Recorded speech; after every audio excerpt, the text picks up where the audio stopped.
like Patrick Mahomes drops back, and he's like, all right, I got to make sure I got to protect my depth of drop here. I know I got Kelce coming over the middle, but it looks like they're dropping that safety there, so he's probably going to stick. Just whatever. Meanwhile, Jameis Winston is back here, and all he hears is the theme from Night at the Roxbury. What is love? Baby, don't hurt me. He's just back there, just like, da, da, dee, dee, and he's just going to throw.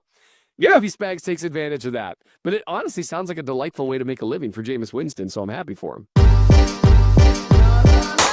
Thanks for listening to KC Sports Network, proudly presented by Emprise Bank. If you're thinking about starting a business or know someone who is, check out Emprise Bank's SBA loans. It's always good to know your options, and they can be your partner in possible. 5 things to watch here on KC Sports Network, getting you ready for Chiefs-Browns. This is brought to you by Batchelder Family Farms. You can now order Batchelder's fresh farm-raised products online in just a few clicks. You can also find their bison at the Overland Park Farmers Market and the River Market on Saturdays, where they sell their pasture-raised beef and bison, jerky, and eggs. Finally, you can visit their farm store for the freshest cuts and other locally sourced products Wednesday through Saturday, 10 a.m. to 5 p.m., 20810 South Prospect Avenue in Belton, Missouri. I'm here with the hungriest member of KC Sports Network and a eater of Batchelder Farms fresh meats and jerkies, Matthew Lane. Yeah, that is true. I am the hungriest member of KCSN, I'm pretty sure. And yeah, I have been quite enjoying the bison jerky lately. It's kind of hitting the spot. It's pretty perfect. So very, very happy to be partnering with them. It has been going great, and I love all of it when I get my hands on it. However, we aren't here just to talk about meats, although I could. We also have a game to prepare for, Kent. Yes, we do. A very crucial game as the Chiefs are getting down the home stretch. Some very tough games coming up for this team. Need to take care of business against a salty Cleveland Browns team, a bit of a wild card, not your typical 3-win football team. They are a tough opponent, and it's a road game, and this team definitely needs to be on their game, specifically the cornerback position. That's what we're going to be talking about today. You're going to hear from that football show, Only Weird Games, our guy Matt Hamilton on Wednesdays, Saturdays on KC Lab, and obviously Benny's Picks as well. But we're starting with the cornerbacks because, I think, Hollywood Brown's coming back, right? So, like, the receiver situation's getting better and better. DJ Humphries looked like an improvement on what this team had at the left tackle position. So if he returns for the home stretch, you feel pretty good, about that. Then there's, but the cornerback position, I think, is still the one that's the most in flux since the loss of Jalen Watson. Steven Nelson's, potentially back in the mix here. This could be one of the last chances for the current guys on the roster to really show themselves, prove themselves to this coaching staff and not go to the veteran. And there's some challenges here in this Cleveland Browns receiving group, especially with Jameis Winston throwing him the football. Yeah, this isn't by any means. This isn't an easy test for the Chiefs quarterback room. Right? They've been struggling versus a lot of teams that probably have lesser wide receiver talent than what the Browns are trotting out there right now, and especially the way these guys are playing currently. And then you throw in Jameis Winston, who's always going to give his guys a chance, and it's never going to be a ho hum performance. He's going to always give these receivers a chance to go out and show out, and that's kind of what we've seen. And I think you have to start with Jerry Jeudy, who's climbed his way, I think, in like top 5 of receiving yards or receptions this year since Jameis has taken over the starting spot. He's been absolutely phenomenal for them. And Jerry Jeudy's, predominantly working on the outside, but him and Jameis have this connection where they're getting him a lot of targets. They're getting him the football frequently. He's scoring touchdowns. He's getting some yards after the catch. Like, he's kind of starting to put it all together in the way that the Broncos had hoped when they drafted him in the first round years ago that never really came to fruition. Now all of a sudden it's working, and it's a lot of volume, but that's a big challenge for the Chiefs. We've seen receivers that get a lot of volume really put it on the Chiefs. So, just right at the top with Jeudy, I think it's a big challenge for him, Kent. Huge. And this is a guy that's, proven lately to be winning at all 3 levels. And I think that's something that's been quite impressive. And Jameis Winston's been willing to go big play hunting with Jerry Jeudy. And he had a lot of success with it against the Denver Broncos just a couple weeks ago, just pushing the ball down the field. And Jerry Jeudy was absolutely eating in that game. So this is a guy that presents a lot of problems. He can try to stretch the field on this team. And I'm sure that you're going to see Jerry Jeudy get a couple opportunities down the field.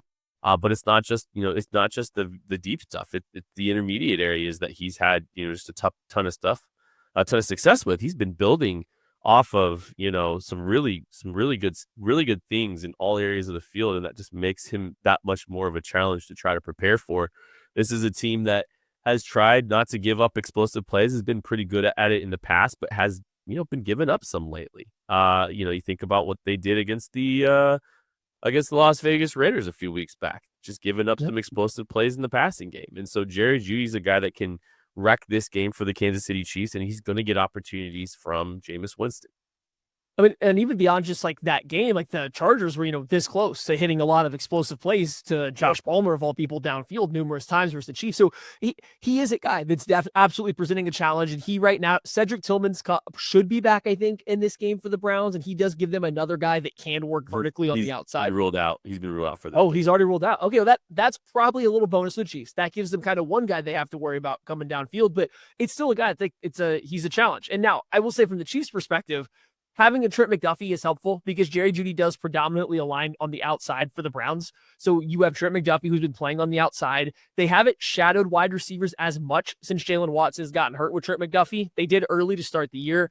They haven't done it as much lately, but I wonder if this is the type of game where they go back and at least McDuffie follows Jeudy on either the right or the left-hand side. They don't maybe want to get into a ton of Joshua Williams / Najee Johnsons on Jerry Jeudy. You want to have that be Trent McDuffie, and then you let them handle the non-Cedric Tillman other outside wide receiver.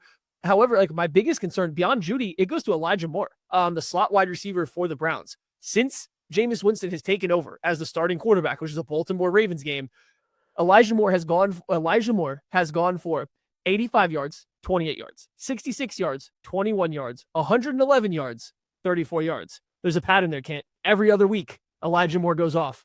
We're coming off the down week for Elijah Moore. This is his chance. This is his time to have a big week. And coming out of the slot, that's him versus Chamari Connor. And that has not been a friendly matchup for the Chiefs the past pretty much all season. Yeah, the Chiefs have had big problems from the slot, and they've had big problems in the slot in the intermediate area too, right? Specifically, you're seeing these third downs and outbreaking routes against these slot defenders for the Chiefs has been easy pickings for just about any team that is willing to throw it. And I think Elijah Moore, you see him capable of doing that, capable of executing his plays, and Jameis is going to be willing to make those throws too. Jameis is going to be willing to stand down the barrel and try to make those plays too. So that, you take both of those guys and they both present significant challenges. I'm sorry, apologies, but I'm not entirely sure that, you hear Steve Spagnuolo talking a little bit about Christian Roland Wallace maybe needing to get involved a little bit more than he has to this point too. And I think Roland Wallace looks a little bit more cornerback-ish than Chamari Connor does from a coverage perspective. And so maybe that's somebody that they want to get a little bit more twitchy, a little bit more athletic, and a little bit more coverage chops, to in the game a little bit more in replace of Chamari Connor. And that could be an answer for someone that, that kind of fits that mold like Elijah Moore. No. And if there was a game to probably go that route, like this might be one of them. The Browns have not, especially with Jameis under center, haven't really relied on the run game to carry them. So if you maybe want to lose a little bit of physicality and size by getting Connor out and then Christian Roland Wallace in there, it would make sense to at least give it a go in this game, especially if Elijah Moore starts the game hot, has a little bit of success. I think it's also worth noting that David Njoku and Jordan Atkins work together as kind of like this duo as a tight end, that they will also split out in the slot too. That's going to put pressure on whoever's playing in the slot or other safeties that come down. So it's just the Browns have a lot of receiving weapons. They have guys for Jameis Winston to throw to. I think later in this 5 things where someone's going to talk a little bit more about Jameis Winston, but there's plenty of guys out there that are available. So hopefully it's a big test for the Chiefs corners because Steven Nelson's out there in that practice squad now. He's lurking. He's waiting in the wings. This is kind of Connors, Christian Roland Wallace, Joshua Williams, Najee Johnson. This is their last chance to really say, hey, we don't need anybody else to be elevated to give us a chance. So big matchup on deck for that Chiefs secondary. And now I think it's time we kick it over to the other side of the ball. Let's go over to That Football Show and listen to Tucker and Matt talk about Travis Kelce and Kareem Hunt returning home. Beef of the week here on 5 Things. Tucker Franklin, Matt Verderam, hanging out with you here as we give you our thing to watch, sponsored by Batch Elder Family Farms. Look, if you don't know by now, you're not going to know. Batch Elder Family Farms has the best beef in Kansas City. Go check them out at their farm store at 2810 South Prospect Avenue in Belton, Missouri. Or you can go to the City Market in downtown Kansas City, the Overland Park, Overland Park City Mart, as well. Try to say that one 5 times fast to get their farm fresh eggs, their bison meat, their best beef products as well. Casey Buffalo Company, a part of Batchelder Family Farms there, so you can be all stocked up and ready to go for this tailgate season as we are nearing the playoffs. You got to get that, all those bundles too. Go to batchelderfamilyfarms.com. They get the farm bundles there. You can get the bison because, the Chiefs are probably going to be playing the Bills in the playoffs. You're going to want that bison meat for the playoffs. And you also got to get your beef ready to go for your chilies, for your cold weather foods as well. They got you covered. batchelderfamilyfarms.com. Free delivery too if you are in the Kansas City metro area. Matt, let's talk about some beef. We got a couple of guys returning home to Cleveland, both Kareem Hunt and Travis Kelce, going back to where things started in Cleveland. Thoughts on that? I think both guys are going to be very motivated. Kareem Hunt is from the area and also, of course, playing for the Browns for many years after departing from Kansas City. I would imagine that Kareem Hunt's going to want to get a touchdown or two in this game. I would think that he's going to have a lot of motivation to find the end zone. Travis Kelce, as you may have heard him say a time or two, is from Cleveland Heights, Ohio. And I would imagine he'll probably have some family at the game. He is going to be amply motivated, I believe, because this is not a divisional game, right? He doesn't get to go to this stadium all the time and play in this, play in Cleveland. I mean, if you go and you think about how many times has he ever had the opportunity to play at Cleveland, let me tell you something. It's rare. So, I mean, he's been in the league since 2013. That was, he didn't play in 2013. He was hurt, but that was his draft year. In his entire NFL career, you want to take a shot at how many times he's played in Cleveland? Oh, I know they haven't played in Cleveland very much. It's probably once or twice, maybe? Once. One time, 2018. And in that game, he had 7 catches for 99 yards and 2 touchdowns. Pretty good. I'm going to go ahead and guess that those guys are pretty motivated in this game. They're going to want to play really well. So they've got ample beef going into this game to make sure that Kareem Hunt's got beef with a whole lot of things. He's from there, the team, everything else. He went to school in Ohio. Of course, Kelce went to school in Cincinnati, and now I'm sure would like to go and show, hey, you should have drafted me. You guys should have picked me. You're my hometown team. I'm sure that there's going to be a lot of motivation in that game. We do sadly get to miss out on the Kadarius Toney revenge game factor in this as well, because the Browns did waive Kadarius Toney after a honestly, truthfully, a masterclass by Kadarius Toney. It was a Kadarius Toney masterclass in that case. Kadarius Toney has just beef with playing the sport of football. Yeah, he does. He for those who missed it, he muffed a punt, and then also fair caught a punt, and then was called for a 15-yard penalty for taunting. Yeah, after he fair caught. Well, they were losing by 3 score. I mean, yeah. Kadarius Toney, ladies and gentlemen. Kadarius Toney. It's a masterclass. It is too bad that we don't get the revenge game on both sides of things, so there's not beef on both sides of the football. Juan Thornhill, former Chief, playing for the Browns as well. He get injured, though? Did he get injured? Juan Thornhill was injured at one point. I'm trying to see real quick, because Juan Thornhill, he might be on the IR. He was playing pretty good for him, though, if I remember correctly. He was. Juan Thornhill, unfortunately, it did get hurt, but he is back now. He did miss. He missed a couple months. Some beef there on the Browns side of things. We do get so there's beef on both sides of the ball. That's what you love to see. Maybe the Chiefs need some more beef on the offensive line. But look, we didn't take the easy way out this time. We did not take the easy way out on Beef of the Week by talking about the offensive line. Look at us here. But you can take the easy way out by getting some beef from Batchelder Family Farms. BatchelderFamilyFarms.com. Go check them out. They got some farm bundles. They got anything that you want from them. You can go check them out. Go to their farm store, 2810 South Prospect Avenue in Belton, Missouri. Check them out. Go enjoy their beef. Now go enjoy the rest of 5 things. Thank you, fellas. It's always fun to watch those guys get to go back home and play. You love the energy that brings to the field, just for not those guys, but the whole team. That's 2 of our 5 things. We got 3 more things coming right after this quick break. Shop Chiefs tickets and more with no fees. Plus, save big with code KCSN at ticketsforless.com, the official ticket provider of KC Sports Network. Welcome back to KCSN's 5 Things, where we here at KCSN give you 5 different things to watch for in the upcoming Chiefs and Browns football game this Sunday. Right now, we are going over to Matt Hamilton, part of our fun Matter Days on the Wednesday KC Laboratory Show, and he's going to talk a little bit about the Chiefs wide receivers versus a good but injured Browns secondary. The one thing I'm looking for in this game is these Chiefs receivers up against this Browns secondary. And Denzel Ward for the Browns has been having a fantastic year. I would anticipate him hanging out a lot with DeAndre Hopkins. It might be a little bit of a slower game for DeAndre, but that means there are going to be big opportunities for everybody else here. And when you really look at the Browns pass defense as a whole, outside of Ward, they've struggled. And they've given up 4 100-yard games to receivers in the last 6, and it's been kind of those secondary guys. And even a guy like Marquez Valdez-Scantling had a big day against them for the Saints. We saw Marvin Mims on Monday Night Football rip off some big plays. So I'm looking for Xavier Worthy with his speed. The Browns play a lot of man coverage. Is he going to be able to finally take advantage of that and get some of those big explosive plays downfield that we were kind of hoping to see? He's been good this year, but we're still kind of waiting to see those big home run plays from him. And it's going to be an opportunity for Juju Smith-Schuster as well. The Browns really struggle with receivers out of the slot, like we saw with a Mims, like we saw with Zay Flowers in that matchup. And obviously, Zay is a fantastic player. In his prime. Juju, we have our questions there, but we've seen Juju have some big games earlier in the season before the injury happened.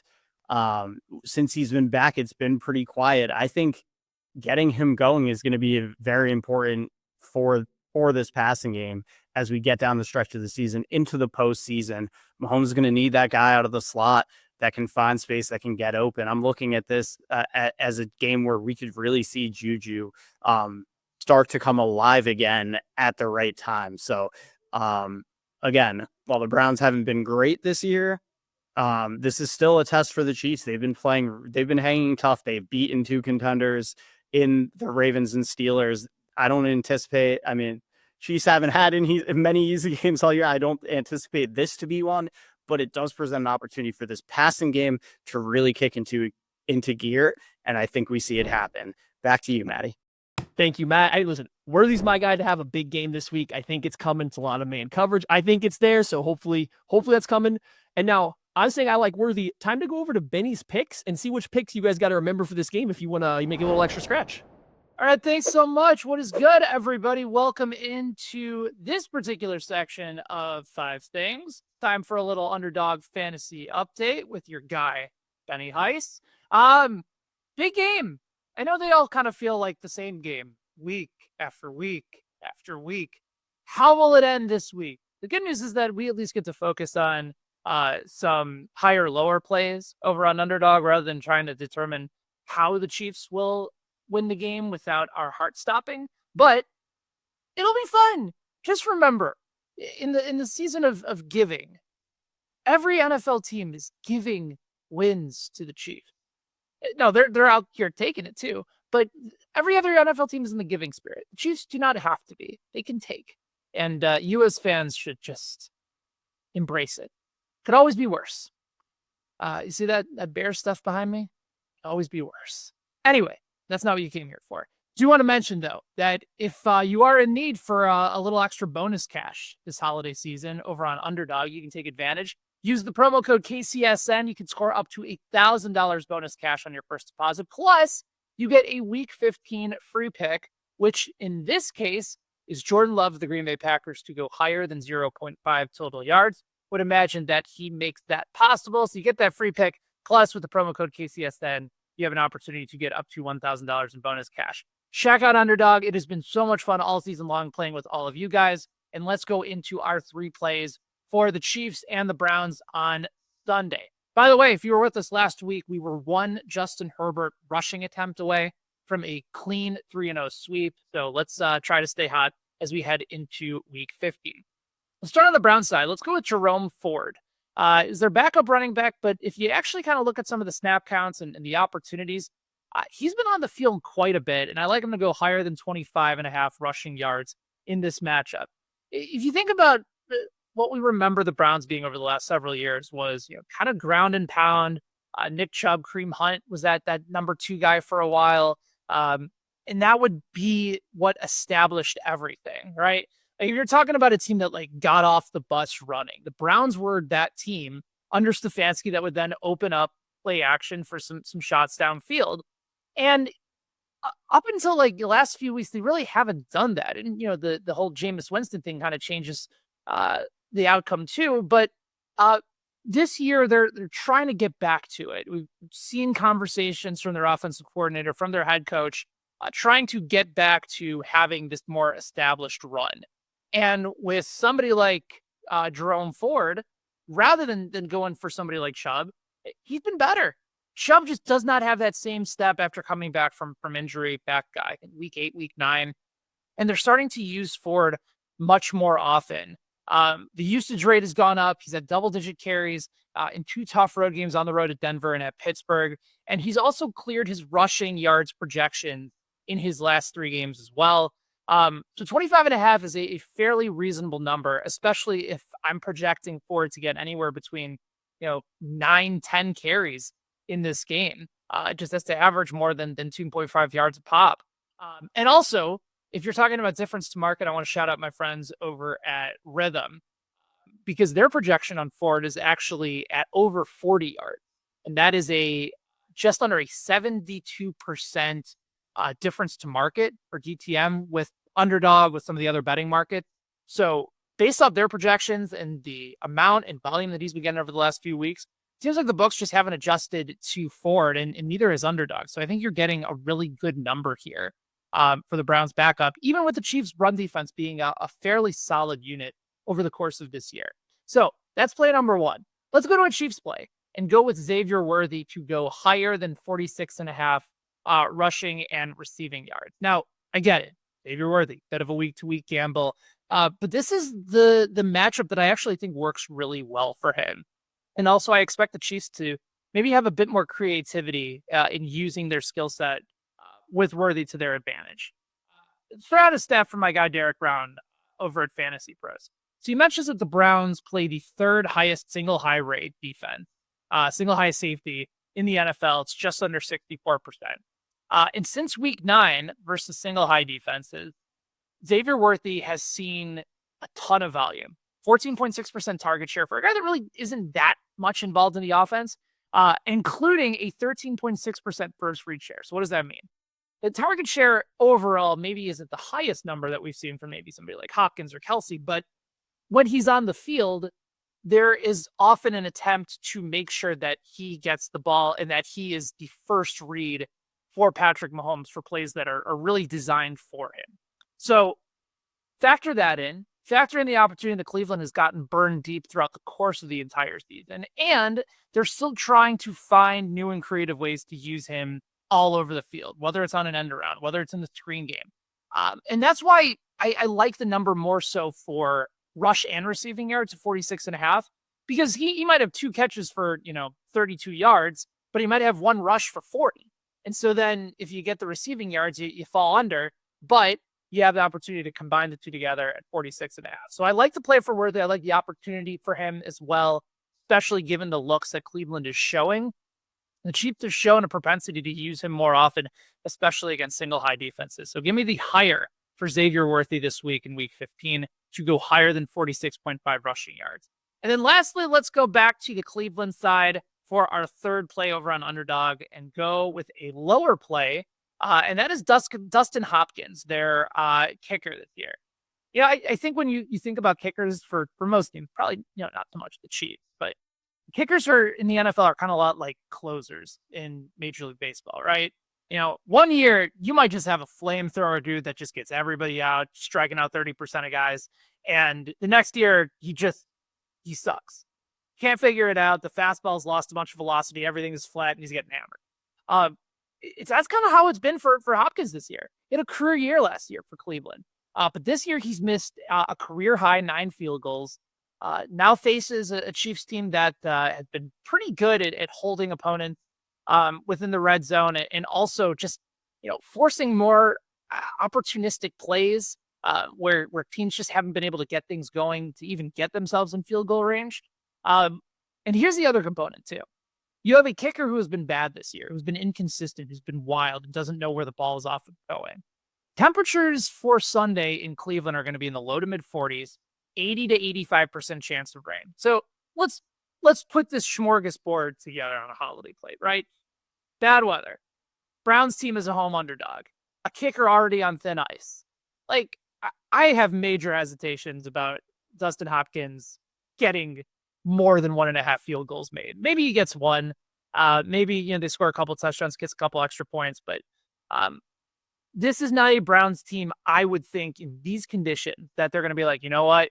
Let's go with our kicker. He's shown us all year that he can get the job done. He's a good kicker. He's having a terrible year. And you even saw this with Baltimore and Justin Tucker a couple times this year. Like, when a kicker loses some trust from the coaching staff, that's when the entire perspective changes.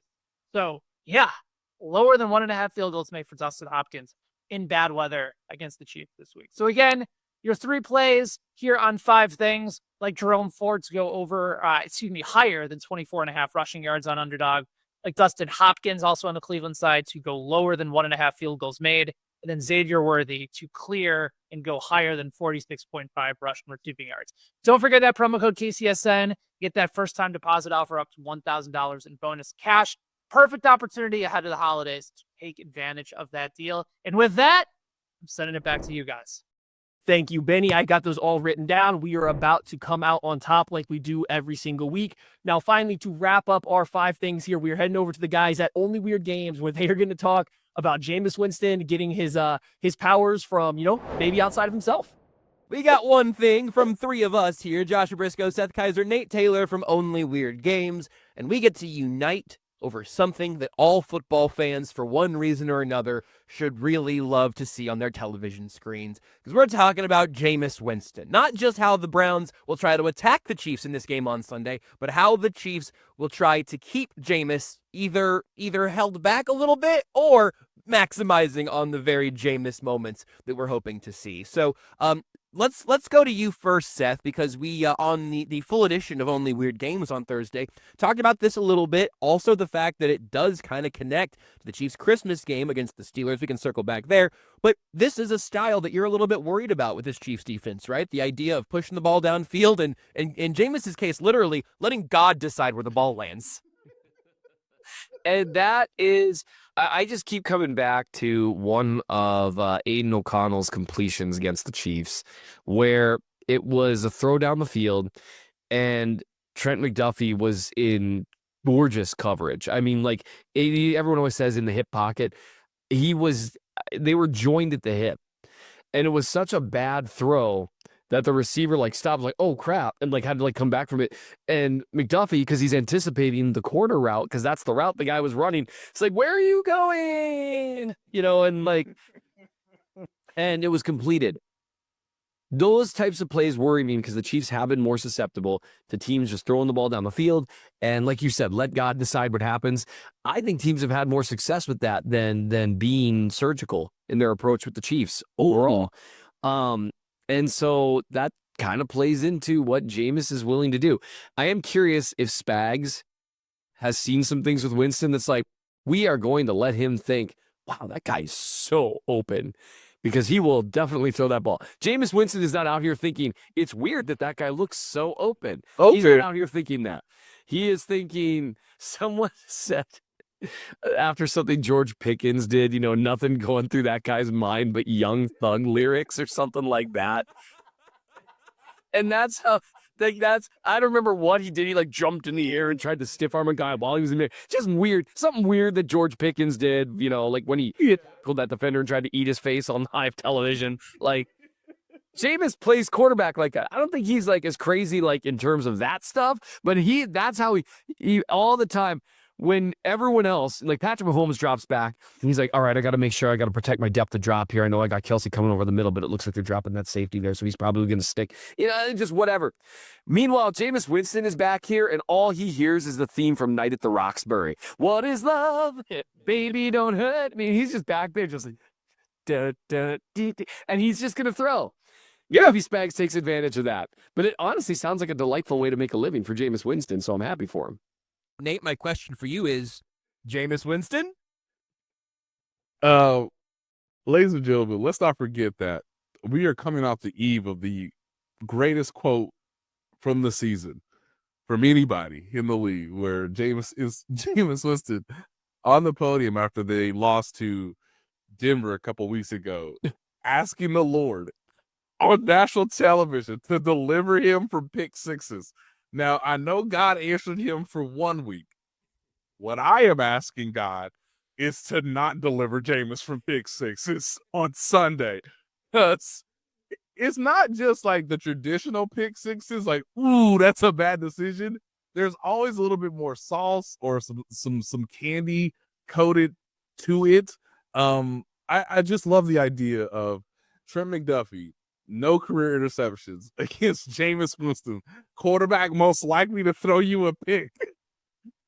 Like these two things crossing each other in a very, very far galaxy that is going to be Sunday in Cleveland.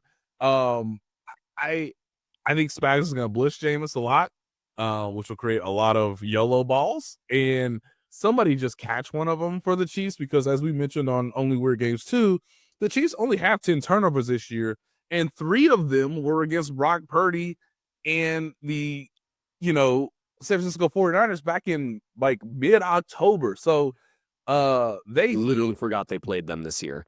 It's crazy. It's been a grind, man. Yeah, it really has. So they need turnovers, and the schedule has provided them the man who can really give you a Christmas gift before Christmas. So if they don't get a turnover against this guy, that is really concerning, really troubling for a team that we already know is in the postseason. Also a good chance for a safety group that's had a few tough weeks in recent games. A chance for them to either make one of those plays or to be punished yet again and begin to maybe cast a little more doubt in where this defense goes throughout the rest of the year. Hopefully they'll just happily accept and open those gift balls from Jameis Winston. But if nothing else, you got the gift of another edition of 5 Things. Perfect. Thank you, fellas. We appreciate that. So thank you guys all for listening. That is 5 Things to Watch presented by KCSN and Batchelder's Family Farms. We appreciate you guys, as always, for tuning in and listening. Don't forget, right after the game on Sunday, win, lose, draw, delay of the game, whatever it may be, we will be live on YouTube at the KC Sports Network YouTube page. So come join us there. We appreciate it. And hopefully the Chiefs come out with another victory and stay as a one-loss team.